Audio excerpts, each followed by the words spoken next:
नमस्कार प्यारे बच्चों, आज बेटा हम आपकी unit 10 physical education for class 12 training in sports करने जा रहे हैं। इसको हिंदी में कहेंगे बेटा खेलों में प्रशिक्षण। आप ये देखते हो कि सबसे पहले हम जो चैप्टर का नाम है ट्रेनिंग इन स्पोर्ट्स, तो सबसे पहले हम ट्रेनिंग का मीनिंग ही समझते हैं। इसको मैं आपको एक एग्जाम्पल की मदद से समझाने की कोशिश करती हूँ। जैसे एक डॉक्टर है, वो MBBS कर रहा है, ठीक है, MBBS की आप पढ़ाई कर रहे हो, देन इट इज़ लर्निंग है। पर जब आपको फील्ड में किसी हॉस्पिटल में सीनियर डॉक्टर्स के साथ जब आपको काम करने के लिए भेजा जाता है, then it is your training. जितनी आप ट्रेनिंग करोगे उतने आप क्या होते जाओगे, परफेक्ट होते जाओगे, उस काम को आप अच्छे से सीख जाओगे। उसी प्रकार ट्रेनिंग का मतलब है कि किसी पर्टिकुलर स्किल में क्या हो जाना, एबिलिटी गेन कर लेना, किसी पर्टिकुलर स्किल को सीख लेना। तो खेलों में आप देखोगे कि ज़्यादातर लर्निंग वर्ड यूज़ नहीं होता, ट्रेनिंग वर्ड यूज़ होता है, क्योंकि किसी एबिलिटी को क्या करते हो, आप एक्वायर करते हो। आप फुटबॉल खेलने की ट्रेनिंग लेते हो, ठीक है, आप बैडमिंटन, क्रिकेट, इन सब की ट्रेनिंग लेते हो। कभी भी आप लर्निंग वर्ड यहाँ पर यूज़ नहीं करोगे। तो ट्रेनिंग का मतलब है किसी स्किल को सीखना, ट्रेनिंग कहलाएगा। उसके बाद है बेटा ट्रेनिंग की डिफाइन आ सकती है एग्जाम में 1 नंबर में, to acquire a particular skill is known as training. किसी भी पर्टिकुलर स्किल को सीखना ट्रेनिंग कहलाता है। कुछ लोगों को लगता है केवल ये स्पोर्ट्स फील्ड में है, नो, ठीक है। मैंने जैसे कि बताया कि जो डॉक्टर है वो भी ट्रेनिंग करेगा, जो बीटेक कर रहा है वो भी फील्ड में जाके ट्रेनिंग करेगा। तो ट्रेनिंग क्या है बेटा, जब किसी काम को आप करना चाहते हो तो उसको परफेक्टली करने के लिए क्या है, जो स्किल चाहिएगी उसी को आपका क्या कहा जाएगा, उसको हम ट्रेनिंग से क्या कर सकते हैं, इंप्रूव कर सकते हैं। अब ये देखिए कि इस चैप्टर में हम स्ट्रेंथ, एंडोरेंस, स्पीड, फ्लेक्सिबिलिटी और कोऑर्डिनेटिव एबिलिटी के बारे में पढ़ने वाले हैं कि इनका खेलों में क्या रोल है और इनको किस प्रकार से ट्रेंड किया जा सकता है। तो सबसे पहले बेटा हम स्ट्रेंथ की बात करते हैं। स्ट्रेंथ को हिंदी में शक्ति कहा जाता है। अब इसको भी पहले मैं आपको एक एग्जाम्पल देकर बताती हूँ। आप दरवाजे के बाहर खड़े हैं और मैं अंदर हूँ, आप दरवाजे को पुश कर रहे हो, मैं उसको रोक रही हूँ।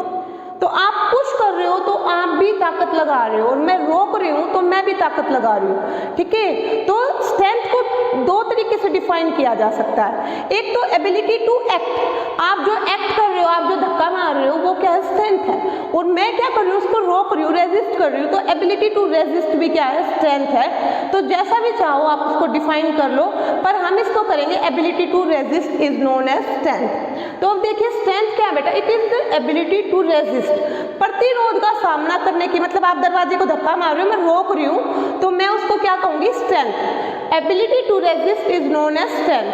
पर क्या है, और टू एक्ट, इसका मतलब क्या है, आप बाहर से पुश कर रहे हो, आप फोर्स लगा रहे हो, वो भी क्या कहलाएगी, स्ट्रेंथ ही कहलाएगी। तो आप इसको किसी भी तरीके से डिफाइन कर सकते हो। आगे हम करेंगे बेटा types of strength. There are 2 types of strength, one is dynamic strength and one is static strength. Dynamic strength मतलब आपकी गतिशील शक्ति, गतिशील, और static means स्थिर। गतिशील और स्थिर शक्ति क्या है, when you are in motion and you applied force, ठीक है ना, जब आप क्या हो, मोशन में हो बेटा, और उस समय आपकी एबिलिटी टू रेजिस्ट क्या कहलाएगी, आपकी डायनेमिक स्ट्रेंथ कहलाएगी। तो dynamic strength is the strength when you which you can say apply force और you resist when you are in motion, ठीक है। जैसे कि भागते भागते आपने बॉल को हिट करा, तो वो क्या आपकी डायनेमिक स्ट्रेंथ है। अब स्टैटिक स्ट्रेंथ के बारे में बात करते हैं। जैसे कि नाम से ही पता है, स्टैटिक, स्थिर पोजीशन, आपकी स्थिर कंडीशन है।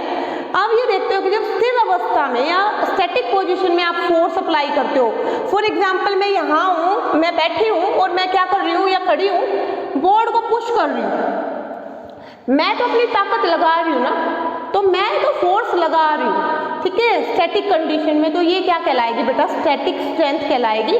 When you are in rest condition and you apply force और यू रेजिस्ट, ठीक है ना, रेजिस्ट टू फोर्स भी क्या कहलाएगा, आपका स्ट्रेंथ है। तो जब आप विराम की अवस्था में हो और आप क्या करते हो, थकावट का जो आप क्या करते हो, प्रतिरोध का सामना करते हो, तो वो भी क्या कहलाएगी बेटा, आपकी स्टैटिक या स्थिर शक्ति कहलाएगी। उसके बाद देखते हैं कि जो आपकी डायनेमिक स्ट्रेंथ है, it is classified into 3 parts. One is maximum strength, second is explosive strength, इसको विस्फोटक शक्ति कहते हैं। थर्ड इज स्ट्रेंथ एंड्योरेंस, इसको शक्ति सहन क्षमता कहते हैं। मैक्सिमम स्ट्रेंथ, जैसे कि नाम से ही पता है कितनी ताकत लगा सकते हो आप, ठीक है, या कितनी ताकत को रोक सकते हो, वो आपकी मैक्सिमम स्ट्रेंथ है। Maximum strength means maximum ability to resist, maximum strength means maximum ability to resist. उसके बाद क्या है, explosive strength, it is the combination of strength plus speed. For example boxing में जब आप देखते हो कि खाली ताकत का काम नहीं है, जितनी तेजी से वो आपको गुस्सा मारेगा उतनी तेजी से उसको भी एक पंच लग जाना चाहिए, अदरवाइज क्या होगा, आप हार जाओगे, ठीक है ना। तो explosive strength is also an important part of game, it is the combination of strength plus speed. Strength और स्पीड का मिक्सचर है, ठीक है, ability to resist with speed, ठीक है ना। प्रतिरोध का सामना करने की जो योग्यता है गति के साथ, गति के साथ प्रतिरोध का सामना करने की योग्यता को क्या कहा जाएगा, explosive strength. Ability to resist with speed is known as explosive strength. And the last one strength endurance. Endurance word आते ही बेटा आपको फैटिक वर्ड लिखना है, कहीं भी एंडोरेंस आए आपको फैटिक लिखना है। Ability to resist fatigue is known as, आप कहते हो ना एबिलिटी टू रेजिस्ट फैटिक को क्या कहेंगे, एंडोरेंस कहते हैं। एंडोरेंस क्या है, सहन क्षमता, मतलब आप थकावट का कितना सामना कर पाते हो। एंडोरेंस वर्ड आते ही आपको फैटिक लिख देना है। और स्ट्रेंथ एंडोरेंस पढ़ रहे हैं हम, स्ट्रेंथ एंडोरेंस का मतलब है ability to resist in case of fatigue, मतलब आप थके हुए हो और आप उस समय कितना रेजिस्ट कर सकते हो या कितनी फोर्स लगा सकते हो, वो आपकी क्या कहलाएगी, स्ट्रेंथ एंडोरेंस। एक बार फिर से क्लियर करते हैं बेटा, हम कर रहे हैं ट्रेनिंग, ट्रेनिंग का मतलब है किसी स्किल को सीखना। अब हम उसके बाद स्ट्रेंथ कर रहे हैं, स्ट्रेंथ का मतलब है एबिलिटी टू रेजिस्ट। अब इसके टू टाइप्स हैं, one is dynamic and second is static. Dynamic तब जब आप मोशन में हो और आप क्या करते हो, रेजिस्ट करते हो। फॉर एग्जांपल आप भाग रहे हो और एक बॉल को आप रोक देते हो तो वो क्या है, डायनेमिक स्ट्रेंथ है। हिट कर देते हो तो वो भी डायनेमिक स्ट्रेंथ है। स्टैटिक क्या है, आप मैं यहाँ खड़ी और दीवार को पुश कर रही हूँ तो वो भी क्या है, आपकी स्टैटिक स्ट्रेंथ है। उसके बाद है डायनेमिक के थ्री पार्ट्स हैं, one is maximum, second is explosive and third is strength endurance. Maximum जितनी से ज्यादा आप ताकत लगा सकते हो वो आपकी मैक्सिमम स्ट्रेंथ है। एक्सप्लोसिव जब आप रेजिस्ट करते हो विद स्पीड, ठीक है ना, जब आप रेजिस्ट करते हो विद स्पीड तो वो आपकी क्या कहलाएगी, एक्सप्लोसिव स्ट्रेंथ। और इन केस ऑफ फैटिक, थके होने की अवस्था में आप जितना एबिलिटी टू रेजिस्ट है, आपकी थकावट का सामना करने की योग्यता क्या कहलाएगी, आपकी strength endurance. Ability to resist in case of fatigue. अब हम करेंगे बेटा how to improve your to increase strength, या you can say method to develop strength. Strength को कैसे बढ़ाया जाए, उसके तीन मेथड हैं। One is isometric, second is isotonic and third is isokinetic. एक एक करके हम तीनों को समझते हैं। इनमें से एक मेथड जनरली एग्जाम में पूछा जाता है। सबसे पहले जब आपको स्ट्रेंथ को बढ़ाने के मेथड आए तो आपको 3 पॉइंट्स याद रखने, आइसोमेट्रिक, आइसोटोनिक और आइसोकाइनेटिक, ठीक है। अब ये देखना है कि वो पूछता कौन सा है आपसे। तो सबसे पहले हम आइसोमेट्रिक की बात करते हैं। आइसोमेट्रिक है आइसो और मीट्रिक, आइसो और मीट्रिक, इन दो वर्ड का कॉम्बिनेशन है। आइसो तो देखो इन सब में आएगा, तो आइसो का तो मीनिंग देख लो, आइसो का मीनिंग होता है सेम, ठीक है। और मीट्रिक का मतलब होता है लेंथ, मतलब सेम लेंथ रहने वाली है, मतलब कोई चेंज नहीं होने वाला, ठीक है। अब इसके बारे में डिटेल में करते हैं। Isometric exercises are the exercises in which work done can not be observe. For example I am pushing the wall, मैंने फोर्स तो लगाई पर वर्क डन, दीवार कुछ भी नहीं हिली, कोई मूवमेंट नहीं हुआ, ठीक है ना। वर्क डन क्या होता है बेटा, वर्क डन क्या होता है, फोर्स इनटू डिस्टेंस होता है, या यू कैन से डिस्प्लेसमेंट होता है। फोर्स तो मैंने लगा दी पर डिस्प्लेसमेंट, ये कोई वॉल हिली नहीं, डिस्प्लेसमेंट जीरो है तो वर्क भी क्या आ जाएगा, जीरो आ जाएगा। तो I hope you will get this point कि इसमें वर्क डन दिखाई नहीं देता, work done can not be observe. Second thing, less time equipment are required. पहली बात तो जैसे मैंने दीवार को पुश करा है, किसी इक्विपमेंट की जरूरत पड़ी, नो, इसमें ज़्यादा किसी इक्विपमेंट की ज़रूरत नहीं होती और ये बहुत जल्दी हो जाते हैं, इनको ज़्यादा करने के लिए ज़्यादा टाइम नहीं चाहिए। उसके बाद जो थर्ड पॉइंट है, done at the time of injury for rehabilitation. ज़्यादातर ऊंचे दर्जे के जो खिलाड़ी हैं जिनको हम एलाइट एथलीट्स कहेंगे बेटा, वो इस प्रकार के एक्सरसाइजेज को नहीं करते हैं, ठीक है। इनमें आपका जो एफिशिएंसी, आपकी स्ट्रेंथ बढ़ेगी तो बहुत धीरे धीरे और बहुत सिंपल, आप यू कैन से कि बहुत कम चेंजेस आएंगे। आई बात समझ में? तो इसको कौन यूज करता है? जब खिलाड़ी को चोट लग जाती है at the time of sports injury, खिलाड़ी को जब रिहेबिलिटेट करना हो, उसको पूरा दूसरे लेवल पर, मतलब खिलाड़ी के पैर में चोट लग गई, अब एकदम से तो वो उसी लेवल पर नहीं आ सकता ना, उसको रिहेबिलिटेट करना है, मतलब उसका पुनर्वास करना, उसको पुराने उसी लेवल पर लाना है, तो स्टेप वाइज उसको एक्सरसाइज करानी होती है। तो ऐसे में जिन खिलाड़ियों को कोई चोट लग जाती है या जो नए, आप यूँ कह सकते हो न्यू कमर्स हैं, उनको इस प्रकार की एक्सरसाइज करने के लिए दी जाती हैं। तो खेलों में एटलीस्ट एलाइड एथलीट इन प्रकार की एक्सरसाइजेस का यूज नहीं करते। Done at the time of injury for rehabilitation, जब खिलाड़ी को चोट लग जाती है तो उसको रिहेबिलिटेट करने के लिए इस प्रकार की एक्सरसाइजेस की जाती हैं। इसके एग्जाम्पल है जैसे वेट लिफ्टिंग है, दीवार को पुश करना है, जिम्नास्टिक है, इसमें आपकी आइसोमेट्रिक एक्सरसाइजेस का ज़्यादातर यूज होता है। तो एक बार फिर से देखो बेटा, आइसोमेट्रिक का मतलब है सेम लेंथ, ठीक है, कोई चेंज नहीं होना, कोई चेंज नहीं दिखाई देना। मैंने बता दिया फोर्स तो लगेगी पर डिस्प्लेसमेंट दिखाई नहीं देगा, तो डिस्प्लेसमेंट की जगह जब जीरो आ जाएगा वो फोर्स से मल्टीप्लाई होगा तो वर्क डन भी जीरो आ गया। ये आपको लिखने की जरूरत नहीं है, आपको समझना है कि work done can not B observed in this type of exercises, less time and equipment required, and third this type of exercises done at the time of the injury. ठीक है, जब खिलाड़ी को चोट लग जाती है उसके बाद रिहेबिलिटेट करने के लिए इस प्रकार के एक्सरसाइजेज का यूज होता है। तो वेट लिफ्टिंग और जिम्नास्टिक क्या है बेटा, इसके एग्जाम्पल हैं। अब सेकंड देखते हैं। सेकंड है जैसे कि आइसोटोनिक है। आइसो का मतलब तो आपको पता चल गया कि सेम होता है, और टोनिक का मतलब होता है टोन अप करना। टोन अप करना मतलब मोशन में लाना, किसी चीज को टोन में लाना, मतलब एक तरीके से उसको नरिश करना। ठीक है, तो ये can be seen and observe, this type of exercises can be seen और ऑब्जर्व। दूसरी बात मैं बता दूं, ज्यादातर ऊंचे दर्जे के खिलाड़ी एलाइट एथलीट इन्हीं एक्सरसाइजेस का, कौन सी का, आइसोटोनिक का यूज करते हैं, क्योंकि कम समय में स्ट्रेंथ को इंक्रीज करने का ये सबसे बेस्ट मेथड है। ओके, तो उसके बाद length of muscles increase, length of muscles and efficiency, you can say strength of muscles increase in minimum period of time. कम समय में स्ट्रेंथ काफी बढ़ती है, इसीलिए ऊंचे दर्जे के खिलाड़ी इसका यूज करते हैं, and it can be seen. उसके बाद है बेटा कैन डू विद और विदाउट इक्विपमेंट। इसके लिए इक्विपमेंट हो भी सकता है, नहीं भी हो सकता। बिना इक्विपमेंट में रनिंग कर रहे हो, बिना इक्विपमेंट के कर सकते हो। ठीक है, आप वेट ट्रेनिंग कर रहे हो तो डंबल्स और बारबेल्स का यूज कर रहे हो, तो इक्विपमेंट हो भी सकते हैं, इक्विपमेंट नहीं भी हो सकते, दोनों के साथ हो सकती है ये। Contraction and relaxation of muscles take place.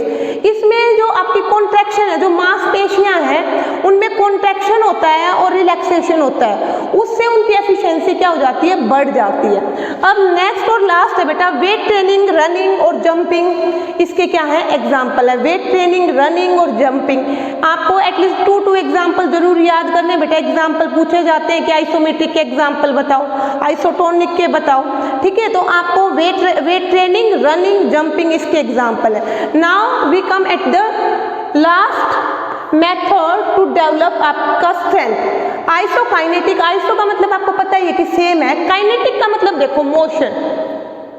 ठीक है, अब ये जो आइसोकाइनेटिक एक्सरसाइज है, पहले बता दूं ये ज्यादातर आपके खेलों में यूज नहीं होती। ठीक है, फिर इनके बारे में क्यों पढ़ रहे हैं, introduce by J Perrin in 1968। J Perrin ने 1968 में दिया। इस प्रकार की एक्सरसाइज कुछ स्पेसिफिक मसल्स को टोन अप करने का काम करती है, जैसे कि स्विमिंग में आपके हाथ या आपके पैरों को स्पेसिफिक टोन अप करने के लिए मशीनें हैं, बस उन पर्टिकुलर पार्ट को करेंगी, पूरी बॉडी की मस्कुलर स्ट्रेंथ पर कोई इम्पैक्ट नहीं डालेंगी। तो ज्यादातर खेलों में इसका यूज नहीं किया जाता बेटा। जे पेरिन ने दी, यहाँ से क्वेश्चन आता है तो याद रखना है। जे पेरिन ने दी 1968 स्पेशली डिजाइन मशीन, ये बिना मशीनों के नहीं हो सकती, इनके लिए स्पेशली डिजाइन मशीन है। Develop strength of specific body, किसी पर्टिकुलर बॉडी पार्ट की स्ट्रेंथ को डेवलप करेगी बस ये। Not applied in sport except water sports, skating और क्लाइंबिंग। ज्यादातर खेलों में एप्लीकेबल नहीं है, पर इसके एग्जाम्पल है। वाटर स्पोर्ट्स में एप्लीकेबल है ये, स्केटिंग में और क्लाइंबिंग में। ठीक है, इन गेम्स में क्या है, ये एप्लीकेबल है। तो हमने पढ़ा बेटा स्ट्रेंथ क्या, एबिलिटी टू रेजिस्ट, स्ट्रेंथ के टू टाइप्स है, one is dynamic strength and second is static strength. Dynamic strength when you are in motion and you resist, ठीक है, and static strength when you are in rest condition and you resist. अब आपके dynamic strength के 3 type है, maximum, explosive और strength endurance. Maximum strength जितनी ज़्यादा से ज़्यादा ताकत लगा सकते हो, एक्सप्लोसिव स्ट्रेंथ स्पीड के साथ कितनी ताकत लगा सकते हो, और स्ट्रेंथ एंडोरेंस थकावट की अवस्था में कितनी स्ट्रेंथ लगा सकते हो। अब इनको बढ़ाने के जो तरीके हैं, 3 मेथड है, one is isometric, one is second is isotonic and third is isokinetic. I hope you will. अब क्या है बेटा, एंडोरेंस। एंडोरेंस का मतलब क्या है, सहनशीलता। सहनशीलता क्या है बेटा, it is the ability to resist fatigue for a long time. मतलब थकावट का सामना करने की जो एबिलिटी है उसी को क्या कहा गया, एंडोरेंस कहा गया। फैटिग का मतलब होता है थकान। If you have ability to resist fatigue for a long time, ठीक है, अगर आप एक काम 5 घंटे कर रहे हो और आप क्या कर रहे हो, आप थके नहीं हो, आप फैटिग का सामना कर लेते हो, दैट मीन्स क्या है, आप में एंड्योरेंस है।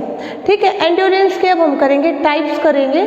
एंड्योरेंस को 2 बेसिस पर डिवाइड किया गया है। One on the basis of duration, duration मतलब समय के अनुसार, ठीक है, and on the basis of nature, nature का मतलब उसकी प्रकृति के अनुसार, उसके नेचर के अनुसार। तो पहले बच्चों हम करते हैं कि on the basis of duration जो एंड्योरेंस है उसको 4 पार्ट्स में डिवाइड किया गया है। One is speed endurance, second is short term endurance, third is middle term endurance and fourth is long term endurance. It is very easy to learn all these because एक simple सी बात आपको याद रखनी, ability to resist fatigue, थकावट का सामना करने की योग्यता। In this case ability to resist fatigue in activities up to 45 second, 45 second या 45 सेकंड तक अगर आपके अंदर एबिलिटी टू रेजिस्ट फैटिग है तो बेटा आपके अंदर स्पीड एंड्योरेंस है। ठीक है, for example for in the short races you can say sprint, जिनको हम कहते हैं 100-200 मीटर, उसमें क्या है, अगर आपके पास एबिलिटी है रेजिस्ट फैटिग कर, मतलब उनको आप अच्छे से कर पाते हो, तो आप में क्या है बेटा, शॉर्ट टर्म स्पीड एंड्योरेंस है। In case of short term endurance ability to resist fatigue from 45 second to 2 minutes. अगर आपने 45 सेकेंड से लेकर 2 मिनट्स तक की एक्टिविटी में थकावट का सामना करने की जो योग्यता है तो उसको हम क्या कहेंगे भाई, शॉर्ट टर्म एंड्योरेंस कहेंगे। शॉर्ट टर्म एंड्योरेंस क्या है, 45 सेकेंड से 2 मिनट्स की जो एक्टिविटीज़ हैं उनमें एबिलिटी टू रेजिस्ट फैटिग।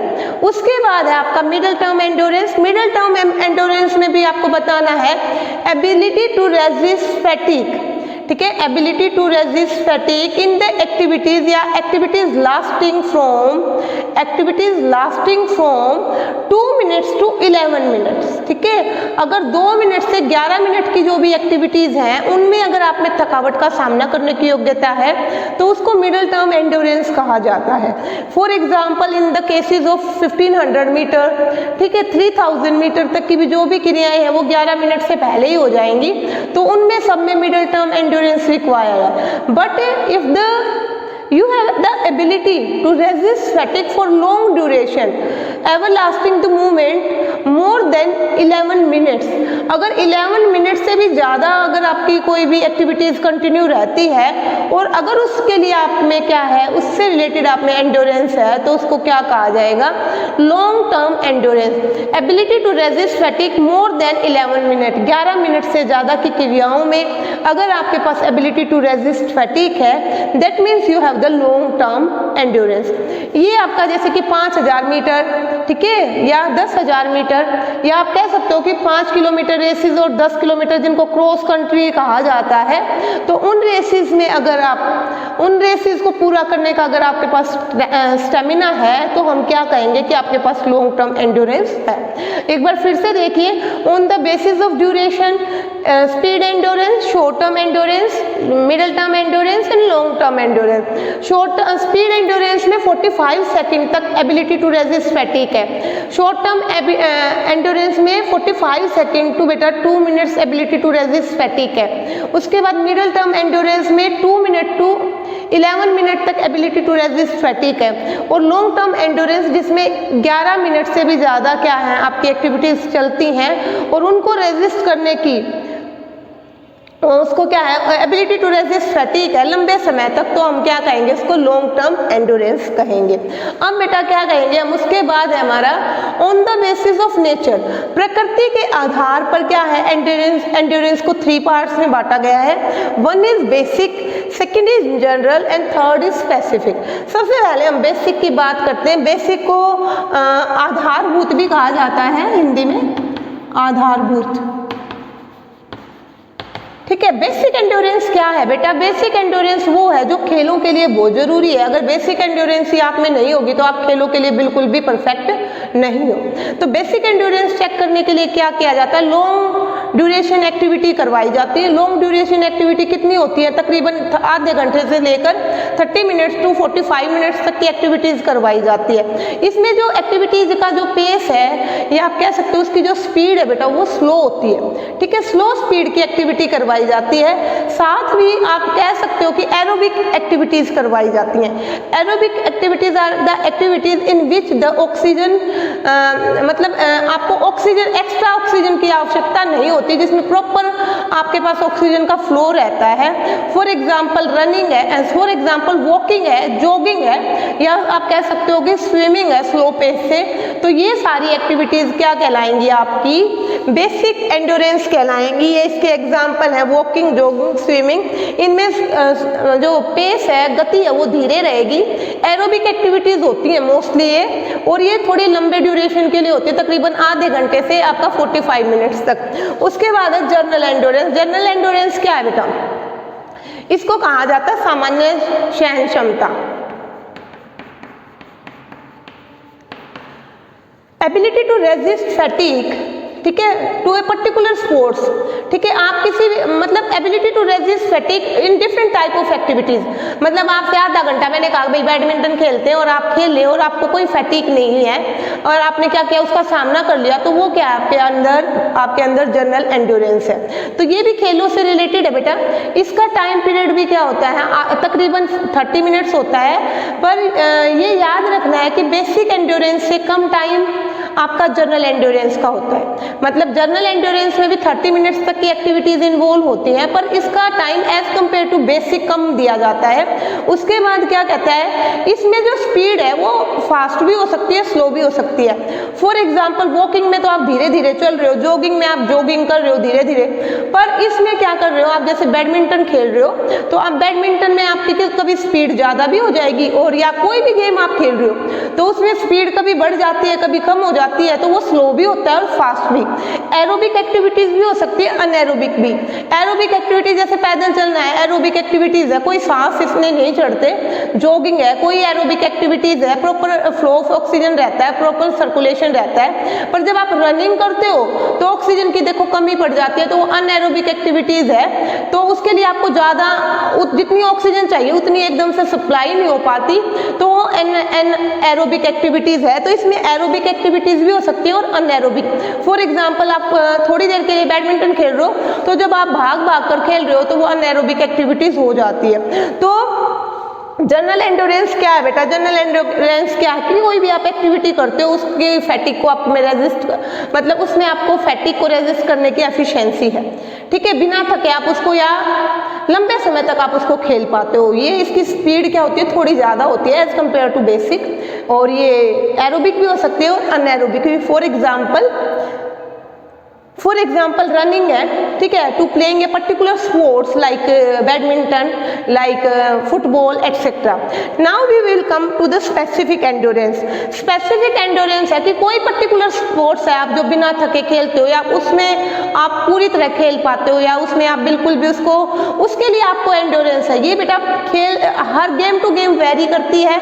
जैसे एक रेसलर को जो एंड्योरेंस चाहिए वो एक फुटबॉलर से बिल्कुल अलग होगी, ठीक है। एक क्रिकेटर के लिए अलग एंड्योरेंस है। क्रिकेटर को तो देखो सुबह से लेकर कई बार शाम हो जाती है, पूरा दिन उसको ग्राउंड में रहना पड़ता है। जब उसका आप कह सकते हो कि जो उसके टेस्ट मैचेस चलते हैं तो वो काफ़ी लंबे चलते हैं, जबकि जो आपका फुटबॉलर है उसको 90 मिनट्स के लिए एंड्योरेंस चाहिए। जो आपका बॉक्सर उसको 4-5 मिनट के लिए एंड्योरेंस चाहिए। रेसलर के लिए भी ऐसे ही है। तो इस प्रकार की गेम टू गेम क्या करती है, वेरी करती है। अब हम करेंगे बेटा एंड्योरेंस को बढ़ाने के मेथड। अभी हम कर रहे हैं बेटा methods to develop endurance, endurance is the ability to resist fatigue, थकावट का सामना करने की जो आपकी योग्यता है उसको एंड्योरेंस कहा जाता है। हमने एंड्योरेंस के टाइप्स पढ़ लिए on the basis of duration and on the basis of nature.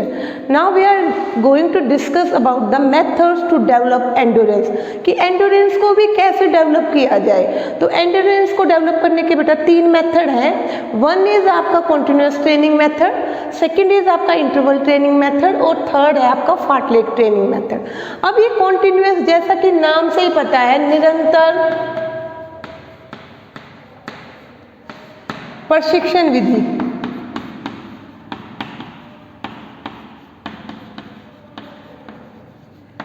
Continuous training method, continuous का मतलब है निरंतर बिना रुके हुए, ठीक है। तो इस मेथड में जैसे कि 2 किलोमीटर का एक खिलाड़ी है तो वो 2 किलोमीटर रोज सुबह शाम रनिंग करता है बिना रुके हुए, ठीक है। पर इसमें क्रिटिसाइज किया गया है कि इसमें खिलाड़ी की पूरी क्षमता का यूज नहीं हो पाता। तो देखते हैं कॉन्टिन्यूस ट्रेनिंग मेथड क्या है बेटा।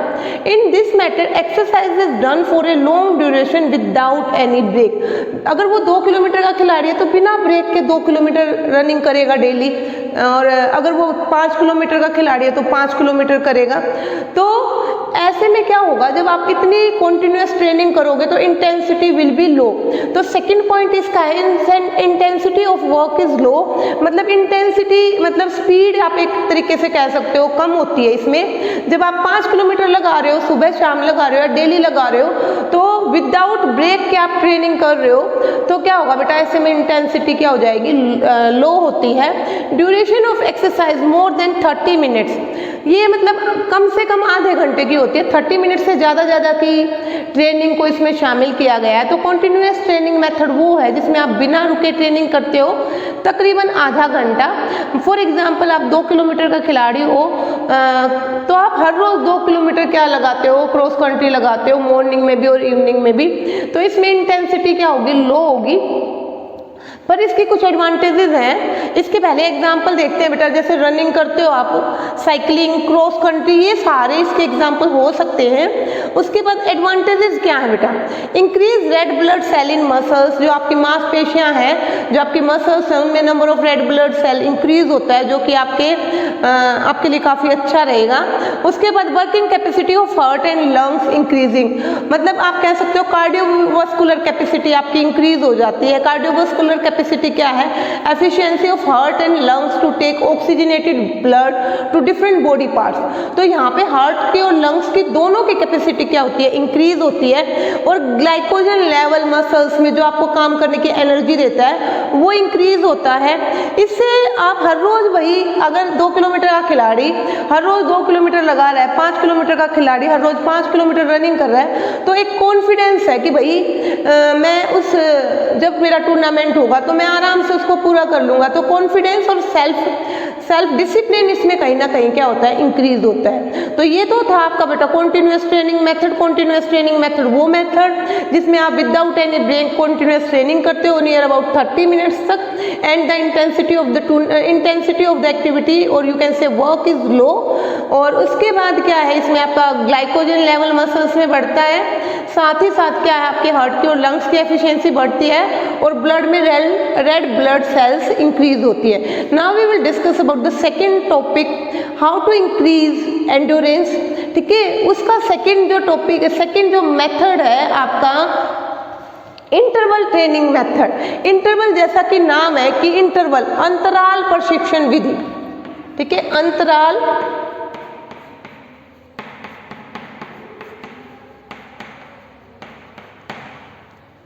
ठीक है बेटा। ये इसको बिकिला ने दिया था, बिकिला एक फिनलैंड के कोच थे, उन्होंने इसको दिया। उन्होंने कहा कि जब आप कंटिन्यूअस ट्रेनिंग करते हो तो आपकी पूरी एफिशिएंसी का यूज नहीं होता। आप 2 किलोमीटर के खिलाड़ी हो तो 2 किलोमीटर हर रोज लगाने की बजाय अगर आप 200 मीटर के 10 स्प्रिंट्स लगाओगे, स्प्रिंट्स मतलब 200 मीटर की छोटी रेसेस अगर आप लगाओगे बार बार, तो क्या होगा, आपकी एफिशिएंसी ज़्यादा बढ़ेगी, क्योंकि उसमें आप 80% अपनी कैपेसिटी का यूज करोगे। 200 मीटर लगाया फिर आप क्या किया, हल्की जॉगिंग की आपने, आपके जब आप रिकवरी हो गई आपकी, तो फिर 200 मीटर लगाओगे। तो इस प्रकार क्या है कि आप 2 किलोमीटर आराम से टूर्नामेंट में लगा पाओगे और साथ ही साथ आपकी एफिशिएंसी भी बढ़ेगी। तो देखते हैं ये क्या कहता है, better for track runner. Track runner क्या होते हैं बेटा, ट्रैक रनर जो 400-800 मीटर तक की जो रेसेस होती है उनको ट्रैक रनर्स कहेंगे हम, तो उनके लिए बहुत अच्छा है। Based on effort and recovery principle, ये एफर्ट और रिकवरी के प्रिंसिपल पर बेस्ड है कि पहले एफर्ट करा, पहले आपने जैसे 200 मीटर लगाई या 100 मीटर लगाई, फिर आप नॉर्मल पेस पर आ गए और फिर क्या होगा, अब दोबारा से लगाओगे। तो recovery period person to person या प्लेयर टू प्लेयर वेरी हो सकता है, कोई 3-4 सेकंड लेगा, कोई 10-20 सेकंड लेगा।